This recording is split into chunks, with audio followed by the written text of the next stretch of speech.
The betting odds have him as a likely top 5 pick, not tied to any one team, but a likely top 5 pick. And I posted last night, there's some chatter floating around that Seattle may be the spot for Richardson. And I know you and I agree that it would be a mistake. They've had quarterback take on too much of a life of its own in Seattle in recent years. They've got Geno Smith. Let him do his thing. But that 3-year, $105 million contract, they can escape it after 1 year and $28 million. There's a lot of fluff that we got sold as to what that contract's worth. They could pull the plug after 1 year, and they could plug in Anthony Richardson or some other contract. And Pete Carroll has been very open about. I thought he was being so open that he was just trying to get somebody to trade up to number 5. But there's a belief out there.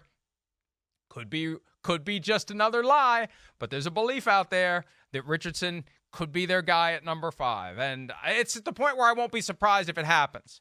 Which, again, it's back to the balance. Do you really want to know what's going to happen, or do you want to be surprised? If they take him now at number 5, I'm going to be less surprised than I would have been, and I'm kind of upset about that. Well, I'm going to take it more on what we have thought all along, what our history is of knowing Schneider and Pete Carroll. It's a great spot to think about quarterback and all the reasons you explained. You're right. You got a chance to get a guy there. It could only be a 1-year deal with Geno. But I just don't see it within the DNA of Schneider and Pete Carroll. That's where I guess I just come down to it. And then I just come to that team and look at it and go, man, one of the downfalls of the team the last few years has been the defense. And the defensive front seven, like we talked about, to where I just, Jalen Carter, Tyree Wilson, who's ever left over of the 3, something of that nature. Yes, that's where I would think it'd go. Now, Mike, what I think is going to be interesting, like with Seattle, I don't think it's quarterback, but what if those 2 guys were off the board? What if those 2 were off the board? Then would they turn their attention to go, wait, our board's changed here. One of the stud defensive guys we thought we were going to get, we're not going to get him. Where do we go from there? And that's where I think they're trying to say this in case there's somebody that might want Richardson, or maybe they take Richardson, but either way, it adds to the value of that pick, and it's definitely something to watch for on Thursday night. Here's the wrinkle that caused me to actually write the story last night, because I still don't see the Seahawks doing it. Yeah. There's another dynamic that we have to keep in mind, and you said it earlier about some teams are just going to go take the guy with the high ceiling and see what happens. Right. And you've said before about Richardson. He's the guy from this class who's got superstar potential. Let's think about where the Seahawks are right now as an organization. Jody Allen inherits the team from her late brother, Paul Allen, and she is systematically selling off his assets and giving them to the charities he supports. The Seahawks can't be sold before May of 2024 without 10% of the proceeds going to the state of Washington as part of their stadium deal. So after May of 2024, it's all in play. As early as May 2, the team can be sold. And there's a thought maybe Jeff Bezos tapped out of the Commanders thing to go get the Seahawks. My point is this. If you're Pete Carroll and John Schneider and you want to stay in that job, your argument's a hell of a lot stronger if you have a superstar quarterback in 2024 who's taken the league by storm. And maybe you're inclined to roll the dice on that because that's what you need. Look at what Ron Rivera's dealing with now. He's going to have a new owner for the Commanders 2023, and his fate for next year is going to be driven by what he does this year. For the Seahawks next year, they're still potentially going to be good enough that a new owner shouldn't want to make a change. But damn it, if they're unveiling this guy who's having a Patrick Mahomes-style effect on the NFL in 2024, they're probably good to go for 25, 26, 27, 28. As long as Pete wants to stay, he can pop in that magic gum and go running around on the field. He'll go until his 75, 76, 77. You get Anthony Richardson, your future is secured if he ends up being great. Yeah, that's the big if, right? It is. And I don't think you're wrong of the politics of that situation, the pressure it could put on the next owner, and you got all that in place.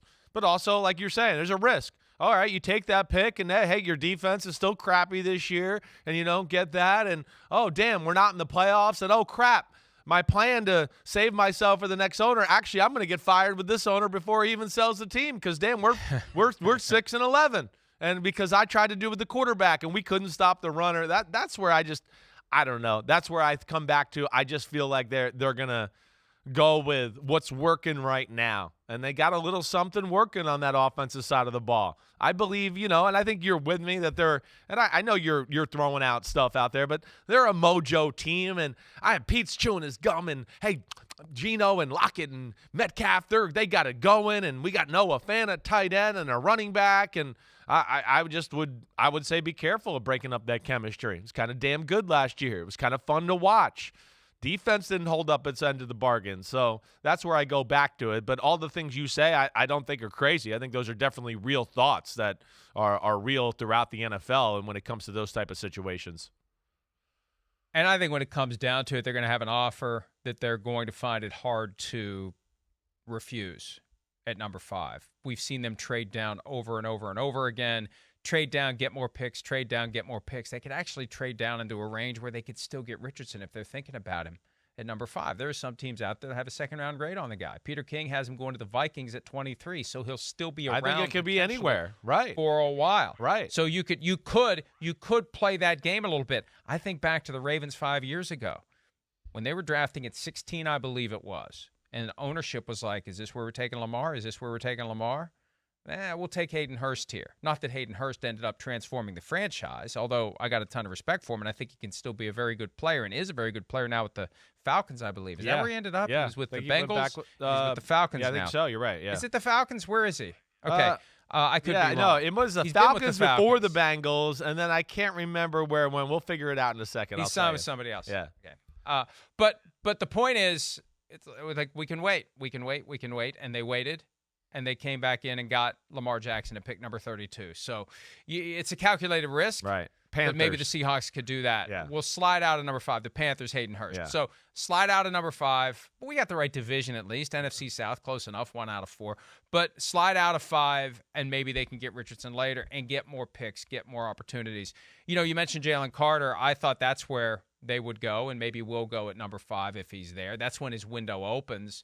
He could go as high as number 3 to the Cardinals. You've said it. Many believe it. He's the best player in the draft. But I'm a firm believer for his sake, he needs to land in a spot where he's going to have a coach who can speak to his better angels, press his buttons the right way, get him to play hard all the time. Pete Carroll, Dan Campbell, Mike Tomlin. Right. If they would trade up to number 9 with the Bears. There's been some loose chatter about that. Not much lately. But for Carter, my hope is he lands in a spot where he's going to get the coaching he needs to get the most out of his talents. Agreed. And I'm with you. That's where I look at Seattle and I just go, that's going to work. Like him in Seattle, I just feel like because of what you just said, the support system will be there that way. Detroit, it would certainly work as well. There's no doubt. So yeah, that's where I'm excited. And I think your point about, and what Peter's mock draft is saying here as far as with the Anthony Richardson thing, again, it's buyer beware there. He's not going to be everybody's cup of tea. To think that he might be on the board at 20 still, I don't think is crazy. I don't. This is where the draft is awesome this year. I don't think it's crazy that he goes in the top 5. I think there's certain ways where this could fall out where that could happen too. I know there's a team in top 5 that, with Bryce Young out of the situation, Anthony Richardson's part of the next part of the equation there. That's where it's like him or some other guy. So, that's where it's going to be fun. But, yeah, I mean, Mike, I think about, like, even when I was doing my mock draft, I was just going, man, is it crazy to think that maybe Anthony Richardson's on the board at 22 when Baltimore picks? I don't think it's crazy to think that. So there's a lot of ways this can go. And then you throw in Hendon Hooker, who I think is another guy that maybe is in that range generally as far as 15, 20, somewhere in there, maybe 12. That's where I think this could have a lot of curveballs this draft. Yeah, Peter's got him going 12 to the Texans. I think there's a chance if he's there at number 11 with the Titans that's the pick. Sure. Great opportunity to go with Ryan Tannehill this year, Hendon Hooker next year because he's still recovering from that torn ACL. And Peter's a firm believer that Hendon Hooker is going to go in the top half of the round. Hi, it's Mike Florio. Thanks for watching PFT on YouTube. Hit subscribe for the latest news and analysis from Pro Football Talk.